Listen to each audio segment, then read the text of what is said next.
के बाद वो यही होगा कि जब आप आवेदन लगा दोगे बैंक और पुलिस को एफआईआर कर दोगे, ना तो बैंक वाले आएंगे और ना ही पुलिस आएगी आपके बीच।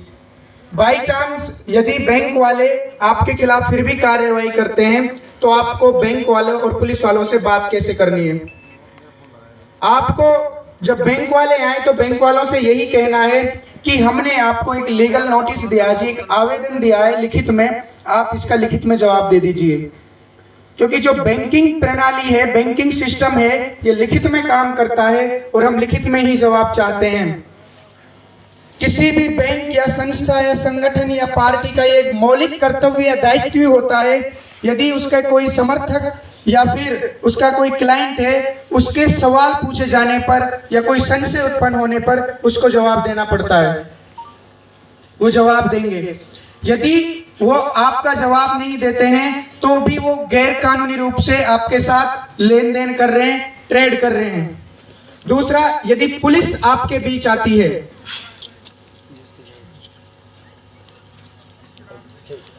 जो पुलिस आपके बीच आएगी, जब बैंक वाले कब्जा लेने के लिए आएंगे तो पुलिस से आपको यही बात करनी कि बैंक और हमारे बीच पुलिस आ नहीं सकती, आप लोगों के पास कोई राइट्स नहीं है। और एक्चुअल में पुलिस के पास कोई राइट्स होता भी नहीं है, क्योंकि सुनील भाई नाम ले रहे थे, मैं भी बता रहा था, जो इनका बाप है रोथचाइल्ड, वो किसी सुप्रीम कोर्ट के मजिस्ट्रेट की भी औकात नहीं है कि वो उसके खिलाफ चले जाएं।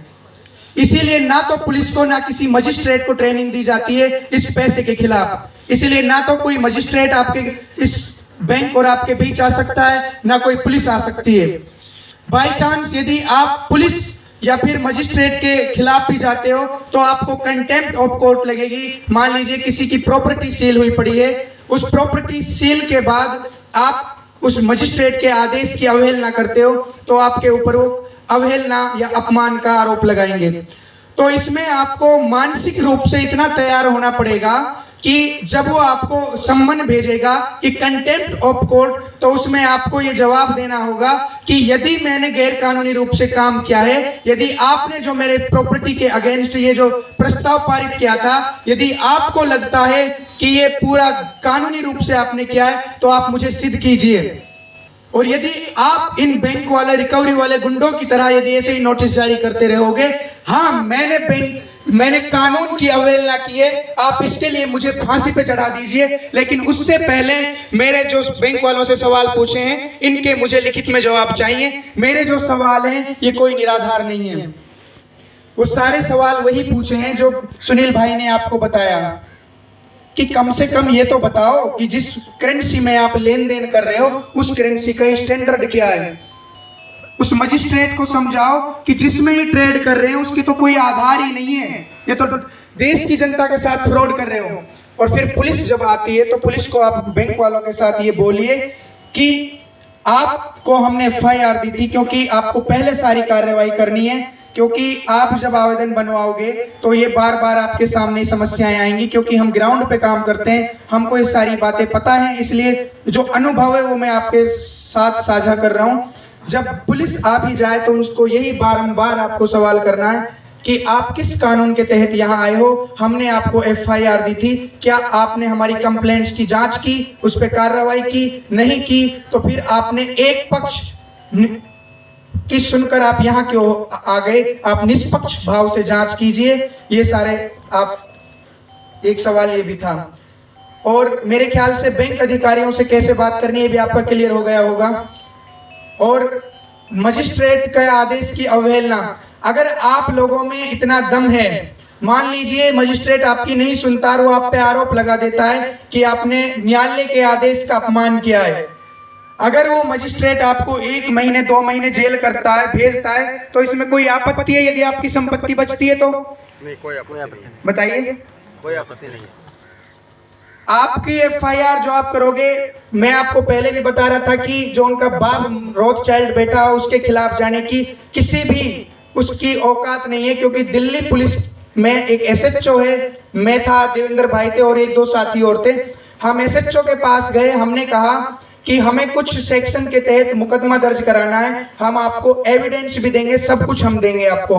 तो उस एसएचओ ने क्या किया, उन्होंने कहा जी आप सेक्शन बताइए। हमने कहा कि सेक्शन 230 से लेके 254 तक और 489 तक, इनमें से कोई सी भी एक सेक्शन में आप हमारा मुकदमा दर्ज कर दीजिए, उसके सारे एविडेंस हम देंगे।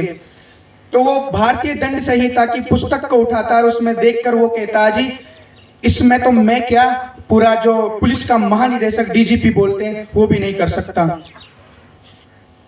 तो ये इतना बड़ा षड्यंत्र है, क्योंकि ये षड्यंत्र ऐसा है जब ये षड्यंत्र को समझकर और आप जब फाइट करने निकले हो तो इससे ये मत समझिएगा कि आप कोई छोटा काम कर रहे हो, आप यकीनन राष्ट्र हित के लिए नहीं पूरे विश्व के लिए एक बहुत बड़ा काम कर रहे हो। जिस बैंकिंग सिस्टम के माध्यम से इन लोगों ने आपको गुलाम बना रखा है, उसके पूरे के पूरे ताना बाना को आप चैलेंज कर रहे हो। ये इतना बड़ा षड्यंत्र है। तो फिर उस एसएचओ से हम ये कहते हैं कि जितने आप 2 लाख ले लीजिए, 10 लाख रुपए ले लीजिए, इवन यहाँ तक देवेंद्र भाई बोलते हैं कि जितनी पूरे जब तक आपकी सर्विस है, जब तक आप ड्यूटी पे हो, इतने आप हमें मुंह खोलिए और लेकिन ये मुकदमा दर्ज करा जाइए। तब भी वो एसएचओ ये कहता है कि मुझे नौकरी के साथ साथ अपनी जान से हाथ नहीं धोना। इतना बड़ा षड्यंत्र है। इस षड्यंत्र से हम तभी जीत पाएंगे जब एक एक लोग इस प्रकार से हुंकार भरेगा कि भारत की हुंकार है, जनता ही सरकार है। भारत की हुंकार है, जनता ही सरकार है। जब आप लोग ये समझ जाओगे कि एक्चुअल में आप भी सरकार हो, डिसीजन मेकिंग पावर जो होती है वो आपके ही हाथों में होती है, तो उस दिन ये समझ लीजिएगा कि पूरा का पूरा जो सिस्टम है ये आपके हाथों में आ जाएगा और आपके अनुसार चलना शुरू कर देगा। तो इसीलिए आप जनता सरकार मोर्चा के 3 दिवसीय प्रशिक्षण सत्र में आए। आप लोगों ने अपने जीवन के महत्वपूर्ण समय में से 3 दिन का समय निकाला। मैं ये समझता हूं कि यदि आप इस 3 दिन में यहाँ रुके रहे, जो आप 4 धामों की यात्रा करते हो, उससे भी बढ़कर ये आपकी 3 दिन की यात्रा थी।